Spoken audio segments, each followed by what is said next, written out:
Hey yo everyone, welcome to the Sunny Go One Piece podcast. On this episode, we're going to be talking about anime episodes 95 through 97, which will be covering manga chapters 159 to 162. We get to learn more about Luffy's crazy strong brother Ace, and we see the group begin their journey across the desert of Alabasta to save the country. So the synopsis, the Straw Hats, with the help of Ace, manage to make their way out of Nanohana and start to make their way to meet the rebellion leader to convince him to stop the civil war. They have to make their way across the desert to Yuba, but along the way they run into all sorts of strange and unusual creatures that Vivi constantly forgets to warn the group about until it's too late. So the differences, these episodes, like the ones before it, are also full of differences and filler material. Of course, all the scenes in the desert with Ace's addition are slightly altered, even if the events that unfold, pretty much they go exactly like they do in the manga for the most part. However, some of the major change are as follows. Luffy and Ace getting to the Mary when they get split up is all filler. None of that happens in the manga. In fact, the only part of episode 95 that's actually canon is the beginning with Ace versus Smoker, and the end where Ace meets the crew and him taking out all the billions ships with his Hiken, or his Fire Fist move. I mean, even some of that is filler because they have to kind of change the dialogue a little bit. Because Ace stays with the crew instead of leaving right after beating the billions, many of the original scenes on the boat with Ace are left out and they're pushed until later when he does eventually separate from the group. The anime also skips the meeting between the Baroque Works officer agents. So in the manga, just before the Straw Hats arrive in Elmaru, they actually have a scene with the Baroque Works officer agents, but that is pushed until much, much later. And then another scene that's completely added is the camping during the night. That scene is entirely filler as well, as the scene was never in the manga. In a pretty funny scene, and curiously, they made Luffy win the rock, paper, scissors game to see who carries all the bags, but in the manga he loses, which even Sanji admits in the anime makes more sense, which I find really odd why they changed that. I think maybe it was just to make it more funny, because it is pretty funny when Luffy just declares that the winner has to carry all the bags, as opposed to in the manga where it is just literally him losing rock, paper, scissors. And then finally, after the monster trio unleashes their combo attack on the Sandora dragon Sandora lizard in the anime, another one actually attacks the group, which Ace then takes out by lighting it on fire from within after being eaten, which is a pretty badass way to take one of those things out. But yeah, so you can see that there are quite a few changes and additions in these episodes, and for good reason, I suppose, because the fact that the anime was beginning to catch up to the manga at this time, and they needed to separate the timing so that it doesn't catch up. Alright, let's dive into these episodes. So, these episodes follow the main story beats of the manga as written by Oda, but almost every scene is drawn out a little bit more, with filler scenes stitched in, or they're just elongated moments to try and spread the canon material out as much as possible. Like I left off with the last podcast, Ace is a freaking beast, just as we thought. He fights Smoker to a draw and takes out a fleet of ships in one blow with his Hiken, or Fire Fist, getting his nickname Hiken no Ace, or Fire Fist Ace. And this move is ridiculous. Like, it's so damn strong. And yeah, Ace is freaking a beast in terms of just power levels. And it's interesting to see because you'd imagine, being Luffy's brother, he has the same durability and sort of the same type of will, but they do seem like very different people though. Whereas Ace is much more calm, collected, he's more polite, very calculating, and sort of much more cerebral, and Luffy is obviously more of this dim-witted, just barge in, sort of raging bull type of character. But yeah, it's interesting to see that both of these characters, how strong they really are. But with Ace being 3 years older than Luffy, obviously he is far more advanced in his abilities, and his Devil Fruit is unreal in terms of strength. And I can't remember actually if the anime mentioned what his fruit is actually called, but I'm just going to say it anyways. But yeah, he has the Mera Mera no Mi, or the flare fruit. I mean, mera mera is just an onomatopoeia for like in Japanese for being very like hot or very like flame. Like yeah, it's a sound or sort of like a description of something that's very like hot and flamey. If that's a if that even makes sense. It's not a phrase that I often use, but yeah, that's what it is. And he does have one of these elemental type fruits. I feel like introducing Ace and bringing back Smoker implants in the back of our heads how insanely powerful these elemental type devil fruits are, and sets up the stakes and tension for the fact that Luffy has to defeat one of these before the arc is over. It creates this impending sense of danger as we don't know how Luffy and the others are going to win this fight. Most of all, it just creates this incredible sense of anticipation for when Luffy and Crocodile do eventually meet. And this is why I think the very first thing we see at the beginning of the Alabasta arc is a showcase of Crocodile's powers and the knowledge that we now have as the viewer that he is one of these elemental fruit users. And it kind of sets up this expectation of how is Luffy ever going to beat this guy?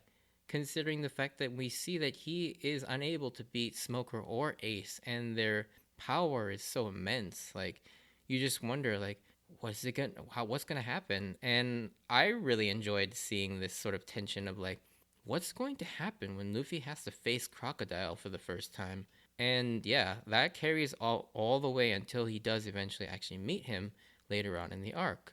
And I actually think that's one thing that Oda actually does a really, really good job of in almost every subsequent arc, like a big bad villain.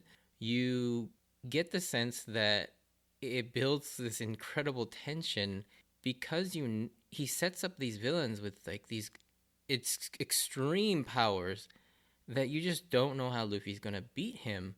And yeah, and he does this so well in the major arcs with these major villains going forward, and this is like the first example of that. And I think also this kind of why I love Alabasta so much is because a lot of it, does get repeated a little bit throughout the rest of the series, but Alabasta is the first time we ever get to experience this type of feeling. Because up until now, you could easily see Luffy beating up on whoever, whether it be Kuro, Krieg, Buggy, Arlong, or even like Wapol, who's just like nothing. Even Mr. 3, like all these characters, you actually could still see a scenario where Luffy could easily win. But now you have a villain where it's just like, how is he going to beat Crocodile? And yeah, it creates for some really awesome like tension in the rest of the story. Kind of jumping ahead a little bit, I gotta mention, the Kung Fu Dugong scene is absolutely hilarious. It's not that long, but watching the rapid succession of Luffy going from beating one to becoming its master and then increasing the number of pupils is hilarious. But the quick training montage of him like showing them how to punch enthusiastically, like, Koda! Koda! It's just like, it's so funny. And then, yeah, the part where they separate and then Nami and Vivi feeling bad for leaving them behind. I mean, this is like classic random One Piece comedy that I love, and it's just the over the top comedy is just hilarious. As they travel further into the desert, we get the proper explanation of the dance powder I was referring to in the last episode. We also get to discover that this was the catalyst for the rebellion and the civil war here in Alabasta, and this is why I always found that scene earlier so pointless, because Nami and Vivi explain what dance powder is here so much better and in a way that's actually relevant to the story so that we actually care what this is. Because before, you have no context for what dance powder is or what it's supposed to be doing. And so here, we learn it more properly. It actually makes sense, and it's a very important thing that exists in this story. And then again, another random side note, Chopper being carried through the desert by Zoro because he overheats too easily due to his fur is pretty funny. And this is also the start to the Zoro-Chopper big brother type relationship that forms, and it's really sweet and funny going forward here. Now, it's no secret that I mostly universally hate filler and non-canon material in the anime, but I actually enjoyed having Ace join them here. It makes almost no sense why he's there, but Ace is a fun and likable character, but it's nice to see him interact with Luffy more. as we'll get his view of the crew that Luffy has assembled. I also really like that scene where they're all camped out at night and Vivi sharing that moment with Ace.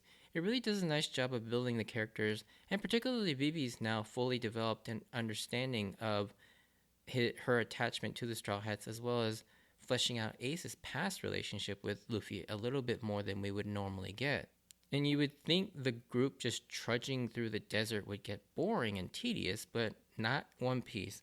Like I always say, some of my favorite moments in the series is when the crew is just messing around, talking to each other, and just acting like friends. And Vivi points it out, but the fact that Luffy's crew dynamic is so unique, down to the fact that while they would all follow Luffy to their deaths, but at the same time, they're not afraid to scold him, mock him, or challenge him on whatever stupid thing he does or says. And this makes it so much more fun and interesting than every other pirate crew we've come across, aside from maybe the Red Hair Pirates, which Luffy obviously modeled his captain philosophy off of Shanks. We've seen that Ben and Lucky Roo are not above mocking and giving crap to someone even as grand as Shanks, so Luffy obviously learned from Shanks and his crew on how to actually captain a ship. Getting back to the story, we get a hilarious sequence of Luffy challenging everyone to rock, paper, scissors, and whoever wins has to carry everyone's bags, but ends up winning and gets excited about it until he realizes that he now has to carry all the supplies and bags. There's nothing significant about this scene other than I really find this bit really funny, and it's one of the changes in the anime I actually do like, because like I mentioned, in the manga, he just loses and that's it. I mean, it's funny to see Luffy instituting this challenge and then having to suffer the consequences because of it. But this then leads to Luffy running off ahead to reach a rock canyon so that they can eat. But then he gets tricked by a bunch of these Warusagi birds and gets all their stuff stolen. Now, this is a pretty funny play on words in Japanese, and it's obviously lost in translation. But so Waru or Warui means bad or evil, and that's also where the names, like Wario and Waluigi from the Mario game series comes from, just FYI. It's just literally bad Mario and bad Luigi. It'd be like if we called them Bad Rio or Baluigi, if that makes any sense. The second part is the funnier part, is Sagi is heron in Japanese, which I guess they are, even though they look more like swans to me. But Sagi also has a double meaning and means fraud or swindle. And I don't know why, but it's Usopp's reaction to this after Vivi explains what the Warusagi's MO here is. And he says, birds that pretend to be injured? Isn't that Sagi? As in, isn't that fraud? And I'm not doing any justice here on the podcast, but just the way Yamaguchi Kappei says that is always hilarious to me. And just the fact that it's like, they're Warusagi, but they're also performing Sagi, like as in fraud. It's just, I don't know why it's so funny to me. Anyways, in an effort to get all the stuff back, Luffy chases the Warusagi, but ends up being chased by this huge Sandora lizard. And accompanying him is that same camel we saw earlier that helped Chopper out. As I mentioned in the differences, this is the actual introduction of Lashes the camel, the name affectionately given to him by Nami. And I love all the insulting names that Luffy, Usopp, and Sanji throw out, but Zoro acknowledges the fact that Lashes is the weirdest one out of all of them. It's just pretty funny. And to wrap up these episodes, we get our first true display of power from the Monster Trio, and we get an awesome combo attack from Luffy, Zoro, and Sanji on the lizard. And it gets decimated.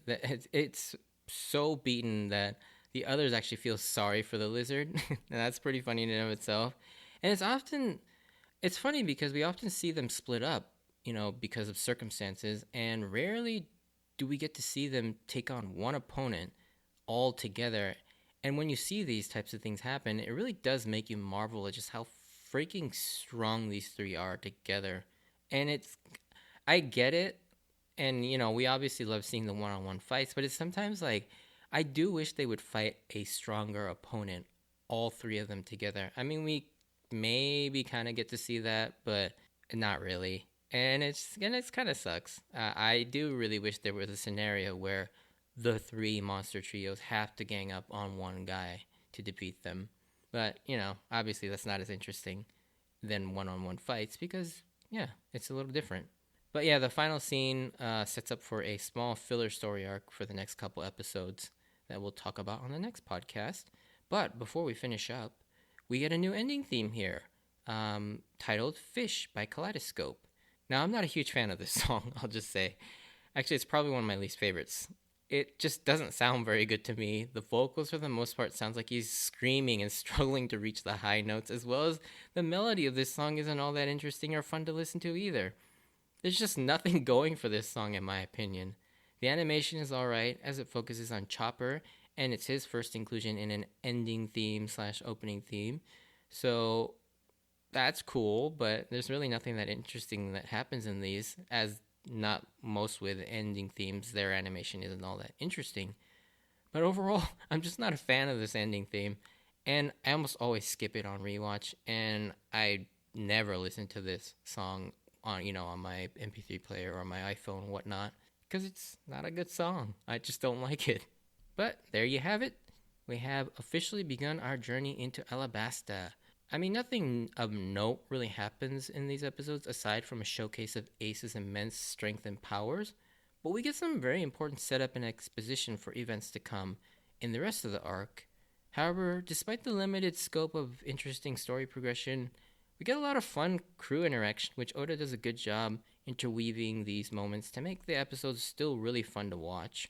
Anyways, if you enjoyed this, send me a like or comment, and if you want to join me on this journey of rewatching One Piece, please consider subscribing. Check out my Instagram and Twitter account at SunnyGo Podcast if you want updates of when I post new episodes. As always, I wanted to thank you for taking the time out to listen, and stay tuned for the spoiler section if you are interested. There's just a couple things I may want to mention. And yeah, if not, I'll see you on the next episode. Bye.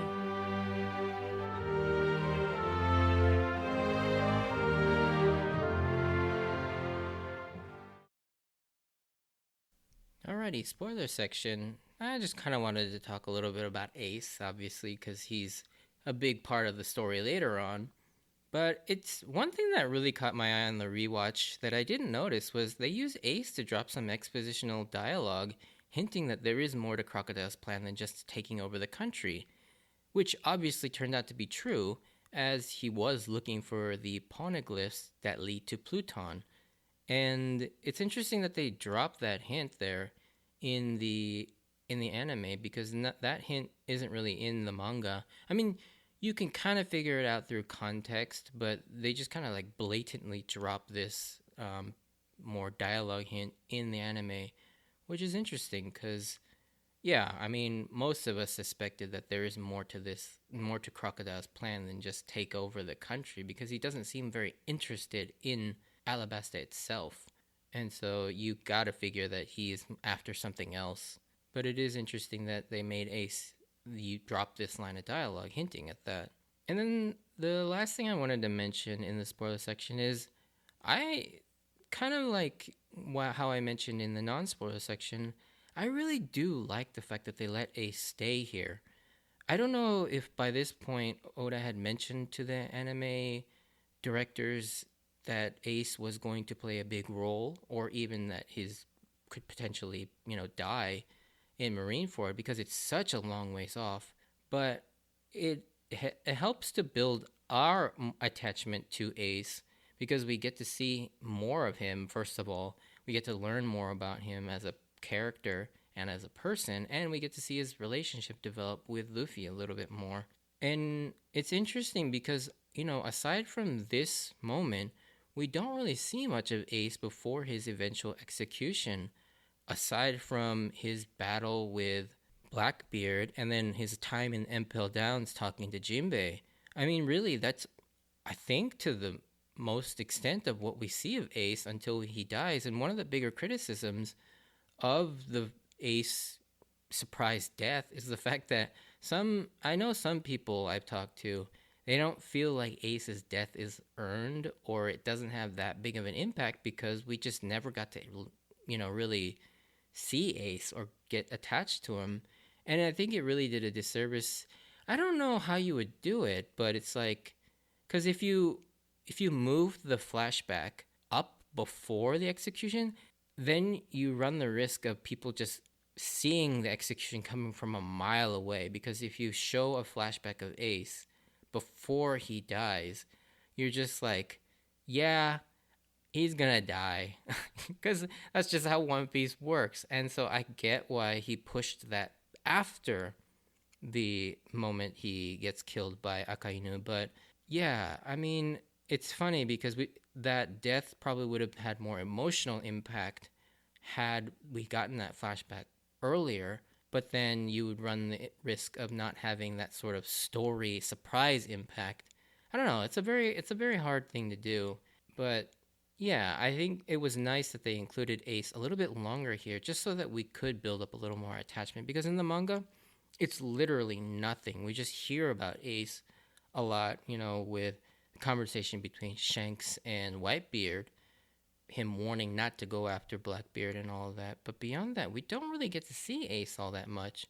And so his death, while for me personally, I think the reason why that death hit hard was not so much because we lost Ace, but because of how devastated Luffy was. Like, he goes into like a comatose state when he sees Ace die in front of him, which is something we don't see in anime or in any comics really. Like, you see often what happens when like their best friend or their family member die in anime is like they'll go into this blind rage and get this like power up, but not Luffy. Like, I feel like that moment was really good. And I get why people criticize that moment, but it's just like that moment, it felt real because of the fact that Luffy, instead of going to this blind rage and to start attacking Akainu, he just goes completely into shock and becomes useless.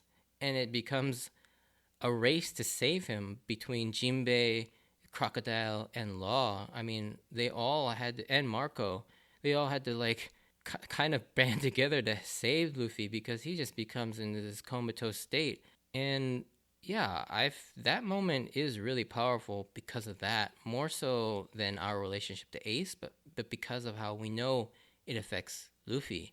And so yeah, I think I wish we would have had more moments with Ace, but I think the way they did it, or the way that Oda did it, is still very, very good. And it was a really satisfying conclusion to the whole Marineford arc.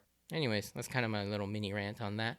But thanks for listening, and let me know what you think about Ace's, his inclusion here in Alabasta, or about how his sort of story arc concluded. Anyways, I will see you on the next episode. Bye.